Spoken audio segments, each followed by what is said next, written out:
Penyidik Polda Banten undang saksi kasus dugaan perobohan Masjid Nurul Tijaroh. Kabupaten Tangerang, laporan Sekjen Ormas Laskar Pendekar Banten Sejati, Labbas, ke Polda Banten atas dugaan perobohan Masjid Nurul Tijaroh, Desa Tobat, Kecamatan Balaraja, kini mulai ditindaklanjuti serius. Penyidik Unit I Polda Banten pada Senin, 8 September 25, resmi mengundang sejumlah saksi untuk dimintai keterangan.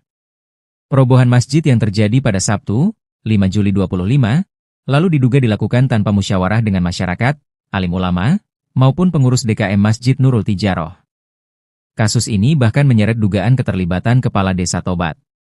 Amrizal Syaufi, SH, MH Partner selaku kuasa hukum pelapor menegaskan, pemanggilan saksi ini merupakan tindak lanjut dari laporan resmi yang dilayangkan pada 2 September 2025. Hari ini penyidik mengundang dua saksi utama, yakni Ketua DKM Masjid Nurul Tijaroh serta seorang pedagang yang menyaksikan langsung peristiwa perobohan. Keterangan mereka sudah dituangkan dalam berita acara klarifikasi, jelas Amrizal. Ia menambahkan, penyidik menindaklanjuti laporan dengan dasar pasal 406 junto pasal 40 KUHP tentang tindak pidana perusakan barang. Amrizal juga mengapresiasi langkah cepat aparat kepolisian. Kami berterima kasih kepada Kapolda Banten dan jajarannya yang responsif dan humanis. Respon cepat ini penting, mengingat perkara menyangkut rumah ibadah yang notabene simbol umat, tambahnya. Usai memeriksa saksi, Kanit beserta tim penyidik langsung melakukan peninjauan lokasi, TKP, guna memastikan kondisi serta posisi masjid yang dirobohkan.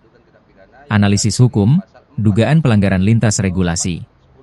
Selain pasal KUHP, pakar hukum menilai kasus ini juga berpotensi menjerat pelaku dengan sejumlah regulasi lain. 1. UU Nomor 44 Tahun 2008 tentang pornografi dan perlindungan rumah ibadah. Pasal 4 dan Pasal 5 menegaskan rumah ibadah dilindungi sebagai tempat suci. Tindakan perobohan masjid tanpa musyawarah jelas dapat dikategorikan sebagai pelanggaran perlindungan rumah ibadah yang bisa menimbulkan keresahan masyarakat. 2. UU Nomor 11 Tahun 2010 tentang cagar budaya. Jika masjid tersebut memiliki nilai sejarah atau masuk daftar inventaris cagar budaya daerah, perobohan tanpa izin Balai Pelestarian Cagar Budaya, BPCB, merupakan tindak pidana. Pasal 66 ayat 1. UU Cagar Budaya mengatur larangan merusak atau menghilangkan cagar budaya dengan ancaman pidana hingga 15 tahun penjara. 3. UU Nomor 6 Tahun 2014 tentang Desa. Kepala desa dilarang menggunakan kewenangannya secara sewenang-wenang yang merugikan kepentingan masyarakat. Jika benar ada keterlibatan Kades Tobat, maka bisa dijerat pasal 26 ayat 4, huruf D tentang kewajiban kepala desa menjaga ketentraman dan ketertiban masyarakat. 4 KUHP pasal 156A. Jika ditemukan unsur penodaan agama dalam tindakan perobohan masjid, aparat bisa menjerat pelaku dengan pasal penodaan agama, yang ancamannya 5 tahun penjara. Peristiwa ini sangat tinggi. Kenapa? Ini menyangkut masalah rumah ibadah. Rumah ibadah. Jadi ini sangat penting ya, penting buat kita bahwa kita melihat penanganan perkara sangat cepat sekali. Sangat cepat dalam arti karena ini masalah umat gitu loh. Masalah umat. Kami sangat berterima kasih pada Pak Kapolda Banten beserta jajarannya.